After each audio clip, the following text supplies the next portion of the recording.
Ready Check Radio.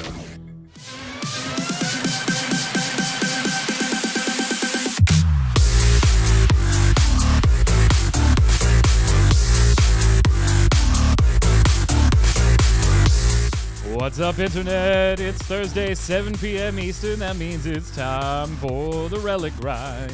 Ready Check Radio's Final Fantasy XIV Square Enix podcast. Yeah, we had a week off. But we're all back now. Back on schedule. Thank you to chat. Those of you joining us live, twitch.tv/ReadyCheckRadio. If you're watching on YouTube or listening there on Spotify, consider heading over to ReadyCheckRadio.com, RAIDEO. In the upper right corner, you'll see all the socials, Twitch, Twitter, Facebook, YouTube, the whole shebang. Give it a follow, give it a subscribe, turn on those notifications, tell your friends if you like what we do here. It's the easiest and cheapest, because it's free, way to support what we do. We've got Final Fantasy XIV news. Yes, we still managed to scrape some Final Fantasy XIV news in the doldrums leading up to Endwalker, just a few more months away. So close. And yet so far. For my co-host, Mr. Chris Montoya, a.k.a. Tarkoth. What's up, sir?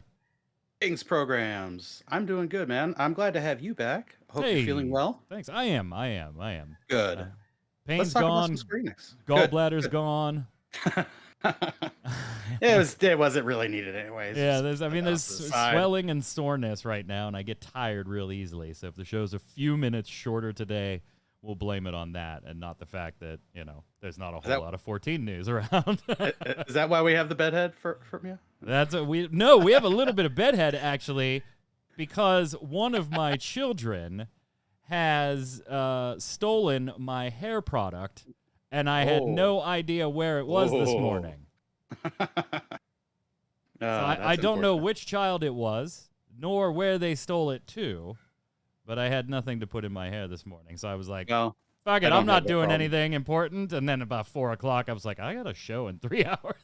Yeah, I took care of my hair product. I'm good. Yeah, you just shave the damn thing off. It doesn't look that bad. It looks all right. A little bit of bedhead, though. Also on the line, you can see him there. Adam Lane, Kronos. What's up, sir? Yeah, I showed up. I'm here. Yeah. I'm in the process of moving. Yeah, we can see like you're getting ready for the move. The time is nigh.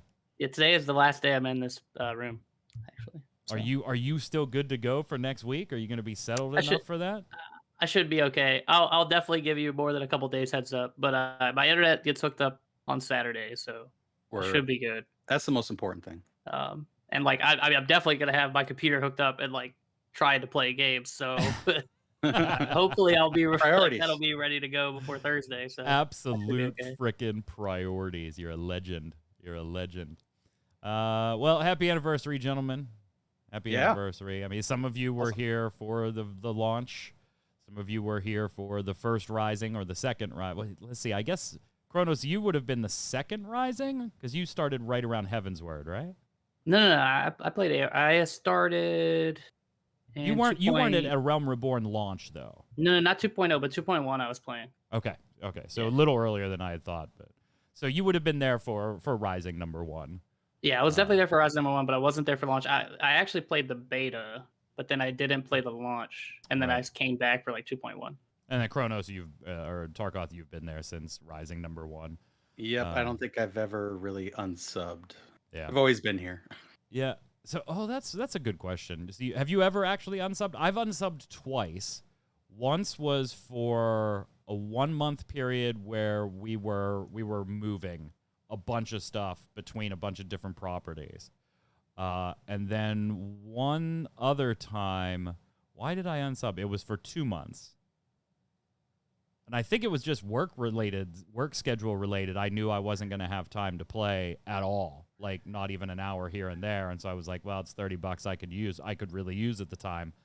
And so I unsubbed. Ironically, both of those cost me the pre-order for FanFest tickets. Oh. Because it knocked me out of the sub window for the preferred customer get the tickets first status. So, but 3 months total. Other than that, I've been subbed the entire time. You've been subbed the entire time, Tark? Since day one. Even when I took like a 3-month break, because I had the 6-month sub. So I've never been unsubbed. Just let it ride. Let it ride. Kronos? Yeah, do you ever unsub? No, mine's month to month, and I've had months where I don't play and I still don't unsub. To me, it's just like, I mean, I play it so much, it's worth it. Like, I don't mind. It's like Netflix. Even if you don't use it, you have it. Yeah, kind of. So none of the three of us have that, like, because this is like one of the common arguments against a sub, right? Is the compulsion, the almost, I feel forced to play it then. Occasionally, like I'll even play at times I don't want to, just to feel like I get my money's worth. None of us seem to have that that mental thing going on right now. I've definitely played what I don't want to, but but I'm not like, I've never unsubbed. But I've definitely like been like, man, I don't really want to log in for raid this week, but I still like, because to me it's like in the back of my mind, it's like there's 7 other people and I don't want to like let them down, so I log on. You get on there and just put a blindfold on, and just like smoke a cigarette like like in front of a firing squad. I don't care what happens. Well, if you haven't gotten your stuff done, the Rising event is still running now. Nothing terribly exciting about the Rising this year, unfortunately. No joke. Pretty run of the mill, leading up into the expansion there. You can get a parasol, you can get the, the splashy, colorful, potpourri. Yeah, I guess they're emotes, but they're not really emotes, right? I don't know. What do they call those? Fireworks? Yeah. I call them fireworks. Yeah, different fireworks. The potpourri fireworks. And, of course, the achievement. So nothing that you're going to be, if you miss out, you miss out, right? You're not missing a minion or a mount or anything like that this year. That's what makes me upset. Why? There's no minions this year. I think it's the first Rising we've had no minions. As far as I'd have to go back and look. I don't remember off the top of my head, but very disappointing. I mean, did you really expect there to be, though? Like, because they had just done minions and mounts for FanFest. They did all the pre-order bonusing for Endwalker, and now we're, for all intents and purposes, 2 months away from expansion launch. Like, I expected them to phone the fuck out of these events in. Just, like, phone it in. And hell, some of them didn't even run over the course of the last year or so. I was hoping for minions. I was expecting minions because there's always been a minion. As I think the last 4 or 5, there's always been a mini game that you've added to your chest. None of that.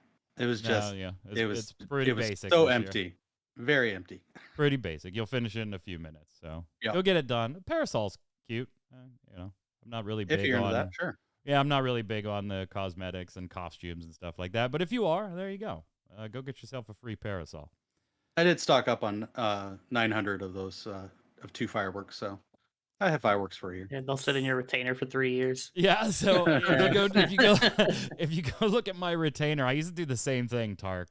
Like whatever special event consumable, I would farm and get full stacks and set them aside. And I'm like, you know what?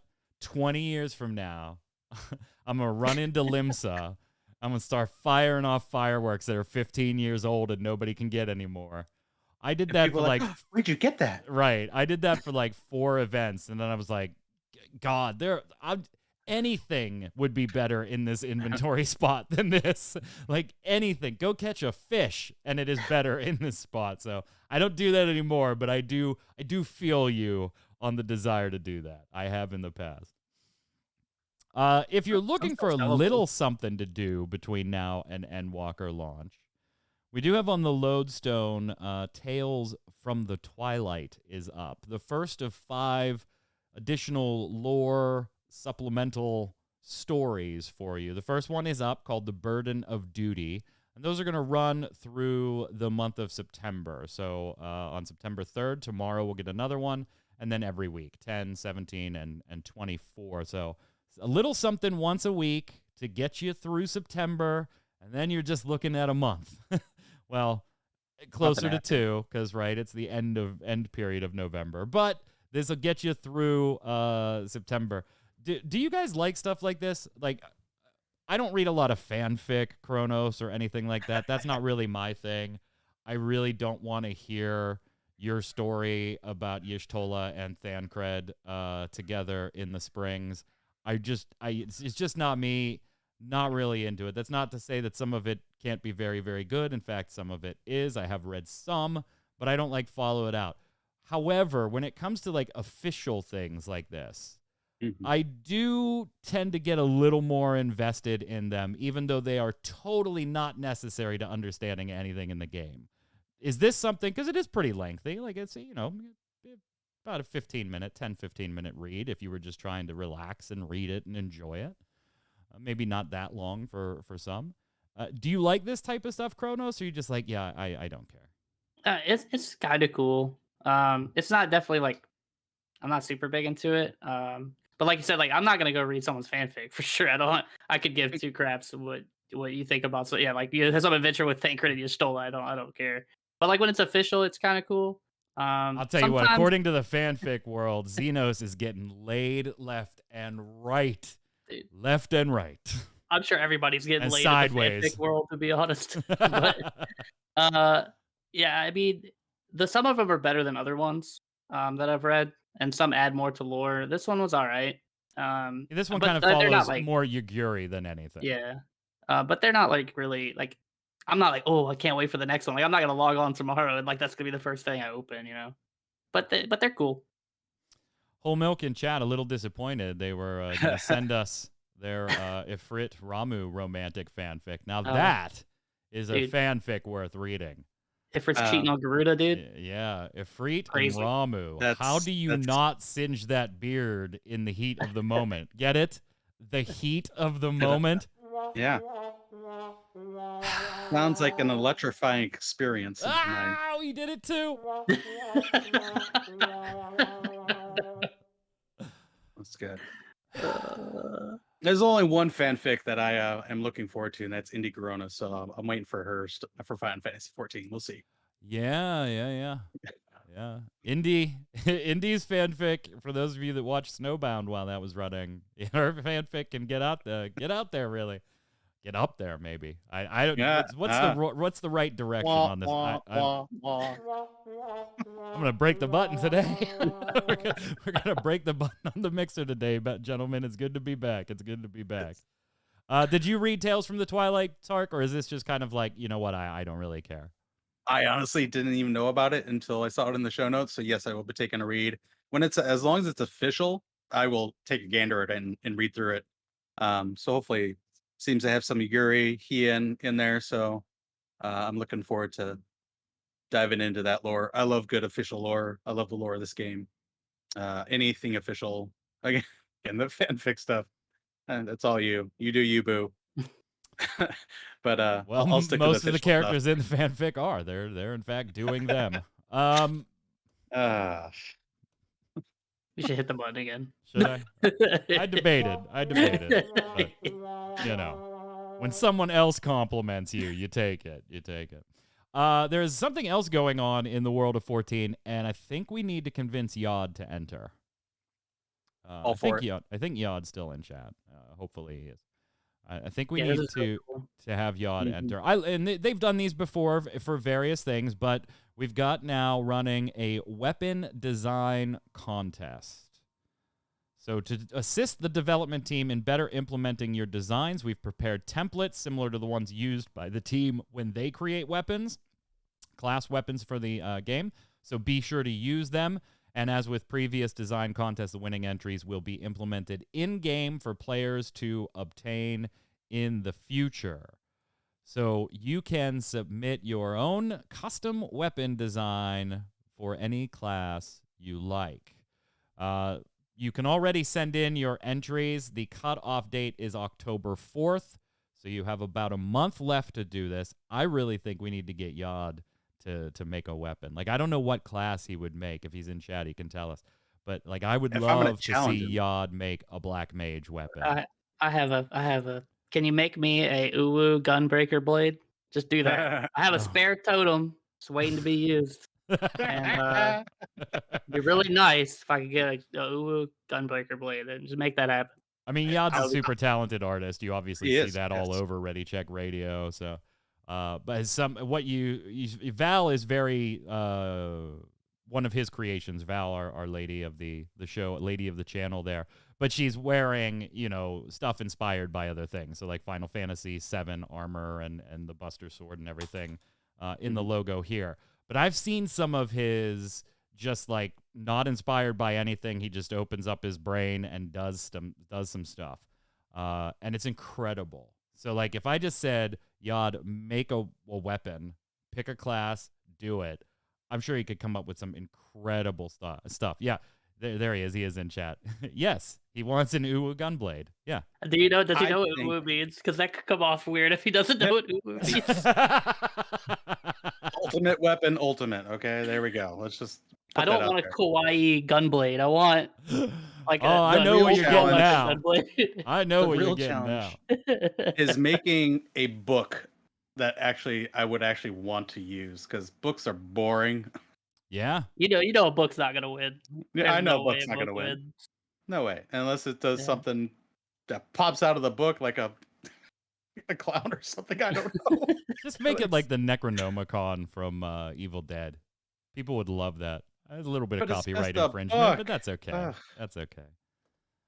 Yeah, it says the book is, and I play a summoner. But we should get, the book could be someone's fanfic. Medic is absolutely right. So yeah, Yod, get on that. And if you want to get on that, you can go ahead and enter right now. This is a story, gentlemen, that when I saw it, weird headline, so I went in to look at it and see, is it appropriate for the show? Is there enough there to make it interesting for the show?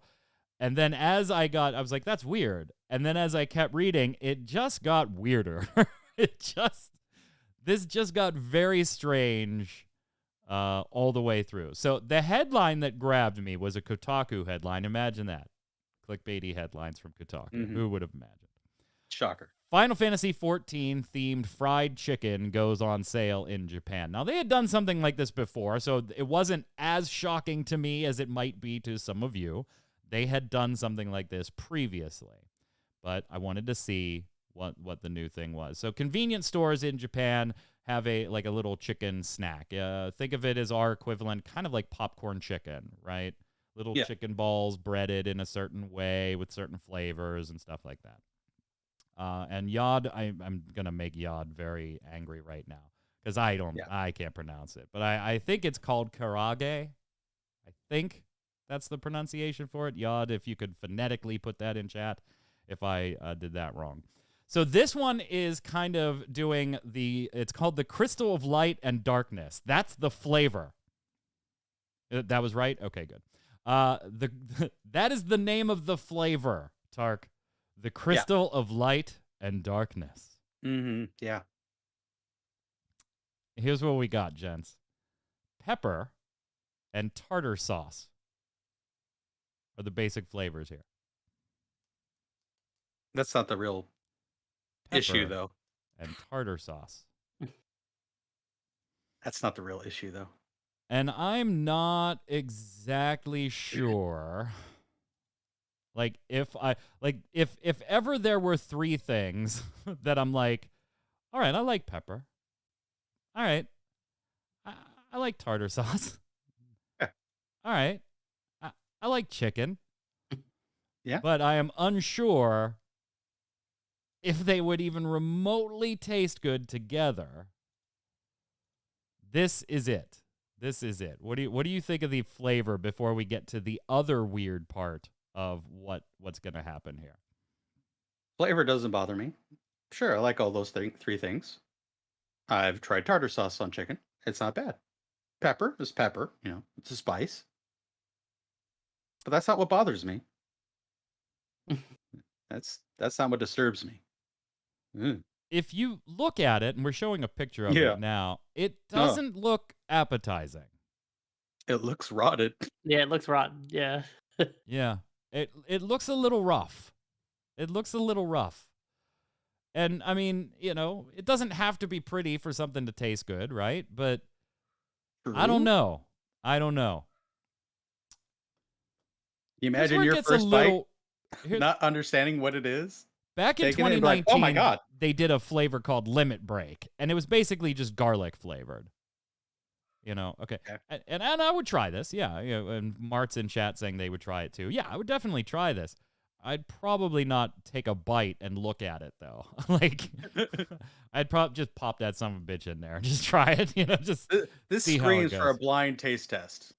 Put a blindfold on. How does this taste?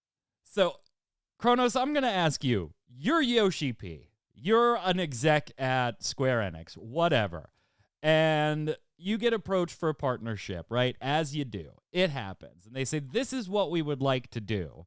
Do you have somebody that you could have work with us to make sure that we stay on brand and create something neat? There is one person that would be the last person on my list, I think, that I would be like, yeah, talk to this person. And in fact, that is who partnered and helped from Square Enix's side. If you could... Soken. Yeah. Yeah. Soken. They went to Yoshi P. There, you got a chicken guy? It's like, yeah, I got a chicken guy. So He oversaw he oversaw this one and the previous one. And the previous one. As if that dude wasn't busy enough. Yeah. They were like, hey, Kronos, could you have Soken head on over, like the U.S. equivalent, right? Head down the street and talk to Jim at 7-Eleven. You're going to partner on a chicken snack. Like, oh, he's composing something right now? Okay, tell him hold on and get down the street. We got to get this out by next Thursday. Like that, when I got to that part in the story, I was like, Soken, of all people, that is not the name I would have expected to be like the lead. Let's make it garlic flavored. Maybe he's a culinary guy that we just don't know about that talent. Maybe. He's just really passionate about chicken. Yeah. Yeah, maybe. Yeah. The dude has many, many passions, man. Apparently. Many passions. But yeah, you can only get it in Japan, obviously, so we'll never know. I would taste it. I would taste it. There's nothing in there that makes me go, Yeah, 7-Eleven over there actually is like pretty legit. Yeah, 7-Eleven in Japan is the shit, man. It's just freaking awesome. 7-Eleven here is where you accidentally find yourself at 4 a.m. drunk. I thought you were about to say something else. I thought you were going to like actually find yourself in a hospital or something like that, which is also true. My kids love 7-Eleven taquitos. I don't know why. I do too, and I always feel bad after I eat them, though. Yeah, I don't hate them. Both emotionally and physically. Why did I do this to myself? Yeah, anytime you go in and there's hot dogs rolling on spindles, that's probably not a decision that's going to end well. They are delicious, and they get better the more beer you've had. Maybe it's like a gambling thing. It's like you're rolling the dice. Like, is it going to be a good taquito today? I don't know. Let's find out. Yeah. When you mention the words gas station sushi all in one sentence, yeah, these are the life decisions you're making. All right, gents, I got a quiz for you. Oh, another one. Yeah, this one's shorter, though. This one's shorter. Okay. We can deal. This one's shorter, and I got to translate the page. We're going to find out what class you should be in real life. And we'll do this one at a time since there's only 5 questions and they're basically just yes, no, or neither. You know, you're ambivalent about it. I already took this and it told me cheater. I should be a ninja. Oh. I should be a ninja. So you got the magic part yes, already, no, or neither. Tark, will start with you. The beginning of a new adventure is always full of joy and anticipation. Agree, disagree, or neither? Agree. If my companion is hurt, I would like to help without regard for my own danger.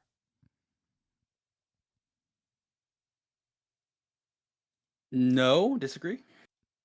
He's like, fuck that. If I'm okay, then yeah, I'll save you. If I'm in peril, Godspeed. Before fighting with your friends, prepare carefully through preliminary research and training. And Google Translate, obviously, I don't think they mean you fighting your actual friends. I think they mean you and your friends going out and fighting together. Agree. Even if you deviate from the common sense and rules of the world, choose the path that you think is right. That's a case-by-case basis. Neither. No, it's not. Yeah. Neither? Neither. All right. And finally, even in a win-win battle, sometimes you have to challenge yourself. Agree. All right, I now have the class that you should be. All right. What class do you want to be? White mage, let's go. You're not a white mage. I'm not a white mage. Dude, you literally said, you know what, if my friend's hurt and it's going to hurt myself. No, I'm not doing it. And as a white mage, if I'm dead, I can't res him. So run away. Bullshit. Come back and res him. It says that you're a dragoon. Weeks. Those who slaughter dragoons in the religious city Ishgard, which has been fighting endless battles with the dragons since its founding. The meaning of the word is infinitely heavy. Defeat the dragons. The spear art, which was developed only for that purpose, created a unique jumping attack to aim at the vital points of the dragons hidden in the hard scales. Jump high in the sky and descend with the spear. Its penetrating power will be the cornerstone of your attack. So you are a dragoon. And I think that's right. Like, I could see you in life or death situations jumping off the edge. Like, I could... I always like to backflip off of cliffs. It's fine. Yeah. All right, here you go, Kronos. The beginning of a new adventure is always full of joy and anticipation. Yes, no, or neither? No. God. Oh, wow. I'm just going to go out on a limb here after one and say Death Knight. The collections collected during the adventure are neatly organized and stored. Yes.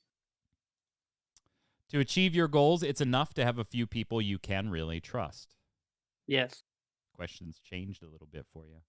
I'm guessing based on your answer to number one. It's a being flow different. chart. Yeah. I'm not good at sympathizing with people or making borrowing off somebody. Are you good at sympathizing? Neither. All right. There is a person who calls you a teacher, and his teachings and words support his heart. Wow, Google Translate just was like, I don't know what the fuck to do. I'm just going to say neither. Oh, you're not a Death Knight. What do you want to be? I don't know. I like a red mage or something. You're a bard. Close. Oh, you're Close. bird. You're a bard. Gross. When you think of a bard, you might think of someone who lives on a journey and sings at taverns and banquets around the world. However, it used to be called by pointing to the bow user. The ancient archers are said to have plucked the bowstrings and scrutinized poetry on the battlefield to dispel fear, to celebrate victory, and to mourn the dead comrades. It is said that the poetry that is scrutinized on the battlefield, where lives are competing in this way, has the power to shake the human soul. So we got a ninja, a dragoon, and a bard, which means we are freaking dead. Yeah. We are absolutely dead no matter what piece of content we try to do together. All right, two things left here on the Final Fantasy XIV front. The servers are still borked. They're still borked. I mean, they're making a little bit of headway, right, Kronos? Maybe. They are running out Unless of time. you're on Aether. Yeah, I hope so. Yeah, I've actually had friends that started playing at different times, and they're on Aether, and they wanted to join their friends, but now they can't because they can't make characters on Aether. So that's a whole thing. Yeah, the entire data center got labeled congested now. Yeah. Yeah. I think data center travel has to be up in the air at this point. Like, they can't be working on that, can they? They have to fix this. Like, I'm worried for the release of Endwalker. I'll say it. I'm worried. No, I'm with you, dude. Oh, wait a minute. This is a backtrack for you, though, Tark.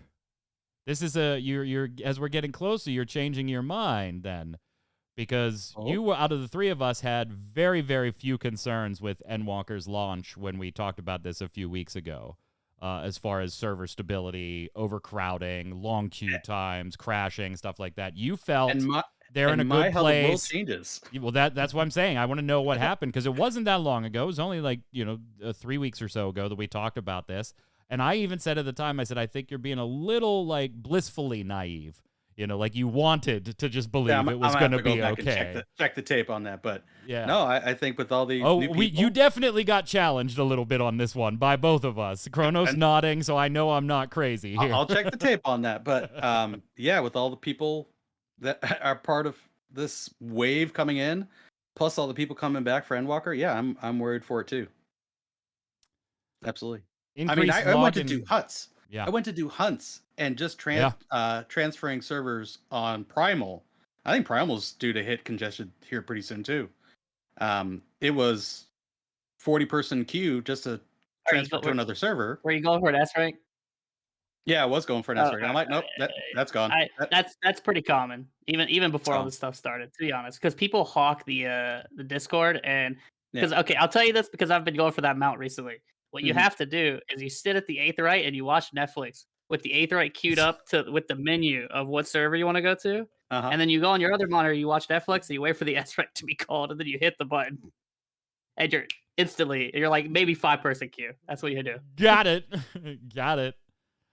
They are running out yeah. of time, though. They are running out of time. They are. Maybe they need these. Maybe having a few of these around the office would help. I think these are stupid cool. They're really cool. They're pretty cool. These are quest marker magnets that can display when a quest is available, or you could push it and it'll display that it is complete. So a little magnet for your honeydew list, and then you can let your honey know, done. I think these are really cool. And you can I don't know why. use specific magnets for certain priorities of honeydew list, right? If Yeah. that's got a MSQ magnet, you got to get that done. I mean, that's priority 1, right? Yeah. Where is the regular quest magic that I never do? The yellow one. It's there. Yeah, It's at there. the bottom. Oh, they have the yellow one? You Oh, mean the okay. yellow one? Yeah. Yeah, the ones that you know it does. Yeah. These are kind of expensive though. So the main scenario icon is about 23 USD. No. And the side quest or duty job quests are about 21 USD. Nope. That is pricey. That is pricey. If they were $5 each, I might consider it. 20? Hell no. Hell no. You probably got to put a battery in it too. If you want to get them Yeah, outside of Japan, Atai Kuji is really the only outlet you can get them from right now. Outside of Japan. Outside. They did ones previous of these, and then the Square Enix store worldwide is taking pre-orders for the acrylic job icons, but that's obviously a little different from these. Pricey. They are cool, though. They are cool. Mm-hmm. I like that they light up. That's pretty cool. Last piece here, and I'll give you each a chance to chime in on it before we head on over to other Square Enix news. We do have a live letter coming up this month. We expect combat and how it might evolve a little bit in Endwalker to be a big subject of the live letter. We'll probably be wrong, but that is what we expect to be part of that live letter. What do you hope to get out of this particular live letter, sticking with the combat theme, Kronos? What is number one for you? What do you want to see changed? Oh, changed? I thought you were saying, like, what do I want to see? Because I want to see a job action trailer. Like, that's the most hype thing for me.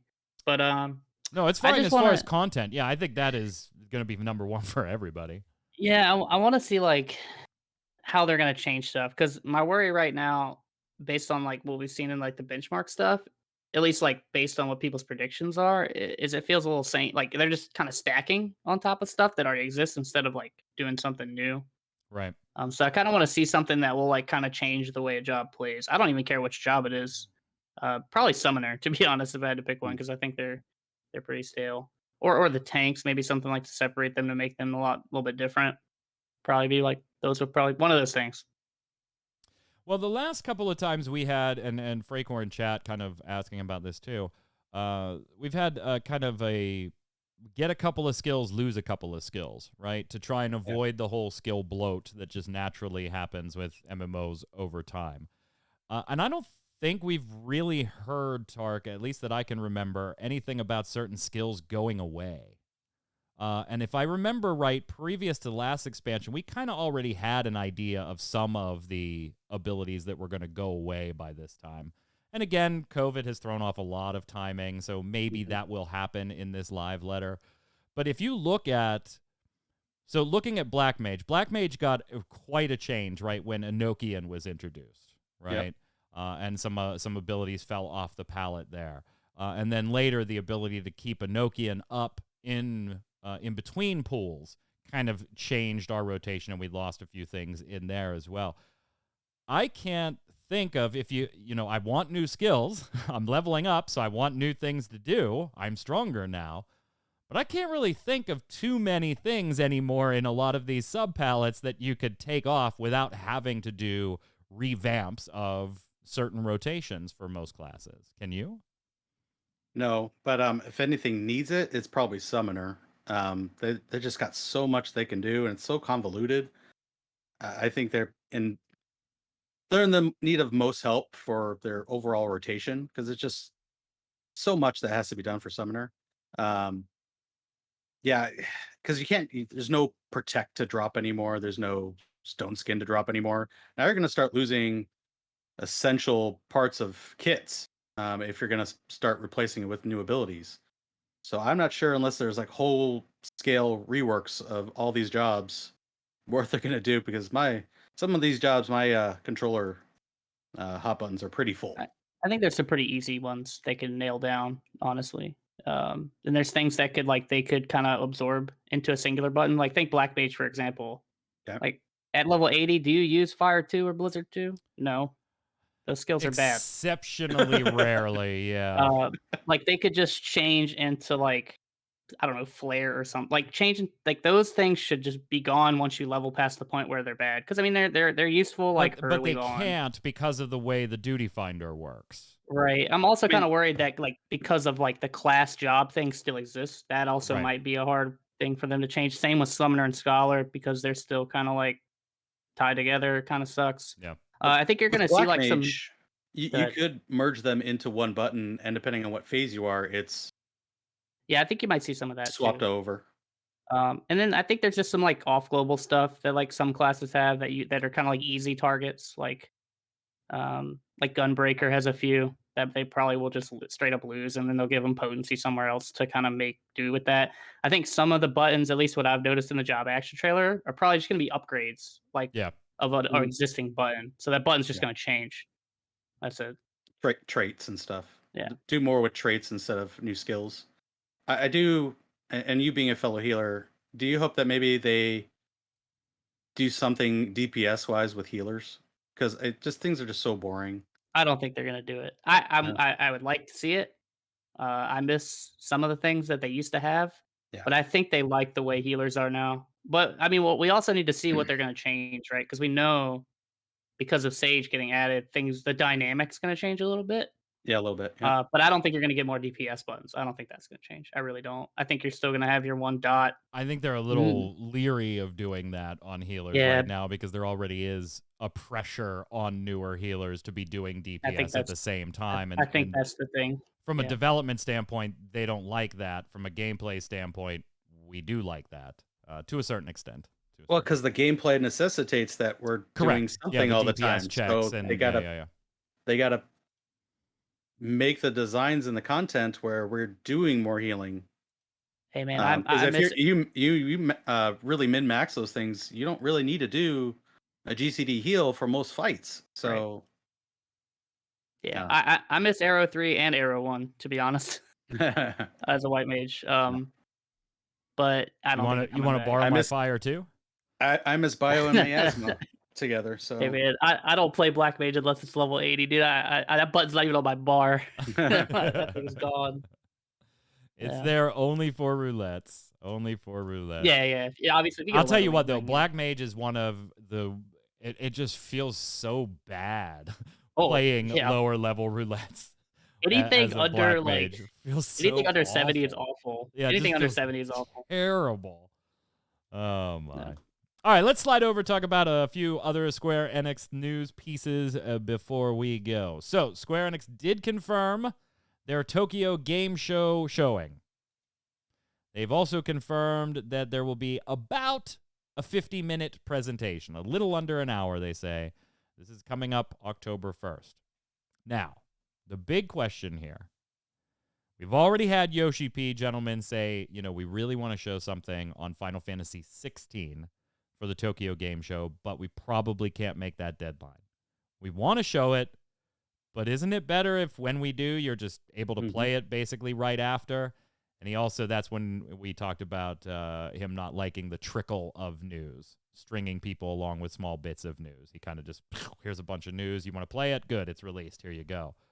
But he also did say that as a company, Square Enix does want us to show it at the Tokyo Game Show at the very least. Now knowing that they're going to be there, that's confirmed. Now knowing that the presentation's a little bit under an hour, in famous predictions sure to go wrong fashion, will we see Final Fantasy XVI at the Tokyo Game Show, Tark? With Yoshi P's comments, I'm going to give it a 40% chance that we see 16 at TGS. So is that a no? I mean, he's leaning more towards no. More towards no. But just barely. What about you, Kronos? It's going to be a 50-minute Guardians of the Galaxy trailer. Oh, God, can't wait. Shoot me. Oh, no, I think we're going to get something. Even if it's just the old trailer with like a few things added in, which I know he says he doesn't like, but I think Square Enix has to show something at some point. I think we're going to get something. Percentage-wise? I'm not super confident. 70 maybe? I'm going 100%. Damn. All right. 100%. You're totally on board that they're going to show something. I think Yoshi P has a lot of clout in SE. That is undeniable, that the dude has buckets of clout just sitting around waiting to pull out on somebody. But even Yoshi P doesn't have all the clout. And I think some higher-ups are going to force the issue on this one. I think that they're going to force the issue. I think they don't like... They're going to be like, yeah, Yoshi P, look, we didn't trickle news. We haven't said anything in months now. Let's do something, and then we won't say anything for months, and it'll release. So I'm going to go 100% we see it. 100%. Only because... Confidence, I like it. Suits be doing suits stuff sometimes. You don't want 60 more minutes of Guardians of the Galaxy. No, I do not. So you're going to probably say that's 0% chance that there's going to be anything on the upcoming PlayStation event for it then. Yeah, I'll go with 0. Yeah, like 2 weeks. Yeah, okay. No, that's absolutely 0. So they do a TGS. Are you talking about the state of play? There's some sort of PlayStation event. I think it's next week or the week after. I think it's a state of play, yeah. Their state of plays have been a joke for the last X months. Yeah, last time. Yeah, here's 20 minutes of Horizon. Oh, by the way, we're not giving you that upgrade. I'm sure it's stuff we'll talk about on Gaming Gumbo Saturday at 7 p.m. right here, twitch.tv/ReadyCheckRadio. If you want to play games on mobile, which, Tark, you're the only one that really does... Square Enix is bringing, the very poorly named Collection of Saga Final Fantasy Legend to mobile. This is a Switch thing for me, but if you want to play it on mobile, go for it. You'll be able to play. In the United States, we knew these as Final Fantasy Legend 1, 2, and 3 for the Game Boy. In Europe, they were the Saga franchise. They didn't have the Final Fantasy name on them. Great collection on the Switch. I liked it. If you want to play them mobile, yeah, you're going to be able to soon. Tark, did you pick this up for Switch, or are you even remotely interested in this? I am interested in it. I am going to play it on console though. Oh, you're going to end up getting it for Switch instead? No. I'll put it on my console. Yeah, load it onto BlueStacks, and then put it on your Steam Deck. Yeah, put it on there. Steam Deck. You could also do this one. Well, maybe. Because remember, this one we still don't have confirmation on if it's coming west at all. Gate of Nightmares, which we previously talked about on one of our shows as looking very cool, but it's also mobile, so Kronos and I were basically out. There are 2 new trailers for this, character trailers, if you want to go and check them out. I'm showing one on there, one for Azelle and one for Emma. You get to see their gameplay and their attack animations. And this is like one of those things, Kronos, that as I watch it more and more, I'm like, why is this a mobile game? Yeah. Why is this a mobile game? Give this to me on Steam. Give this to me on Switch. You're going to fuck it up, and I'm not going to want to give you any money, is what you're going to do on mobile. I agree with you. I'm just going to let Tark play it, let him give his State of the Union address on whatever mobile title comes out. And then probably not, do the, to be honest. the bad Yeah. monetization. Yeah, that was the bad. This is the best. Negative number 1, monetization. Speaking of monetization, those exclusive deals, gentlemen, pretty lucrative. Yeah. Like, I don't think any of us had any doubt that they were lucrative. Like, we were talking millions of dollars when Sony says, hey, we want to do a 1-year exclusive for that game, or Microsoft says, hey, we want to do a 6-month exclusive for that game. Like, I don't think any of us was under any illusion that there weren't huge amounts of money, tens of millions of dollars exchanging hands for this type of stuff. But I'm gonna say, at least for me, the numbers are bigger than I thought they were. So we've got a couple. This isn't Square Enix, this one, Borderlands 3.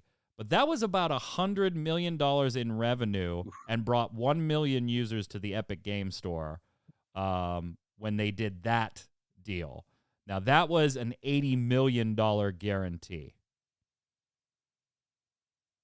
An $80 million guarantee. That we know from confidential documents in Epic and Apple's court trial, because, you know, when you go to court, play stupid games, win stupid prizes. Yeah. Reportedly, based on something that was on a LinkedIn profile that is no longer there, Microsoft's 2015 exclusivity deal for Tomb Raider was a $100 million deal, Kronos. Square Enix corporate development director Fabian Rossini claimed to have negotiated that deal with Microsoft. It was on his LinkedIn stuff. That's gone now. That was quickly taken down. But that does put them in line with things like the Borderlands deal. $100 million. $100 million, Kronos. How much do you think? I mean, obviously we can't know, but how much do you think the Final Fantasy VII remake one was? Because if this is 100 million, like this, like, because I agree, this is like way higher than I thought. But if this is 100 million, what is 7 remake? 500 million? Well, like, and that's still technically going. We believe that one was probably going to end around the beginning of April. Yeah. Yeah. That still isn't on the Xbox yet. No. Or PC. Or anything else. Yeah, or anything else. Yeah. Indy's in chat. We were just talking about Indy earlier. We were. And Indy's fanfic. What's up, Indy? Hope you're feeling well. That is a ton of scratch. You know where Square isn't making money anymore? Arcades. Yeah. They're dying.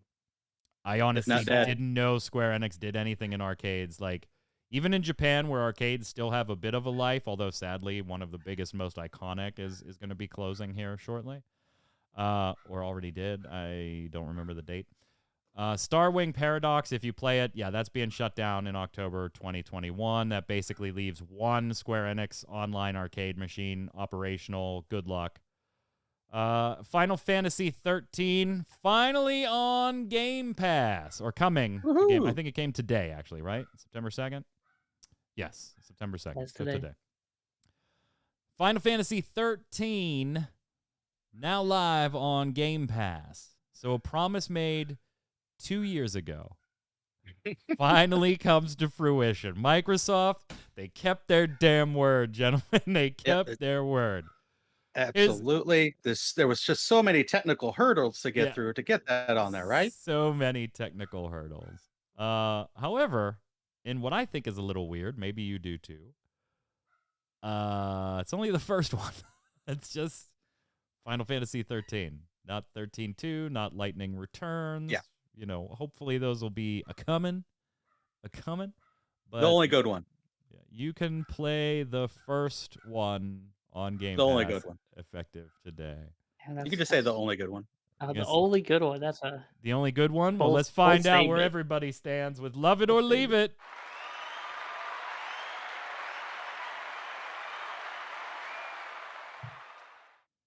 those of you that have not watched this show, what the hell is wrong with you? Sub up, bitch. And Whoa.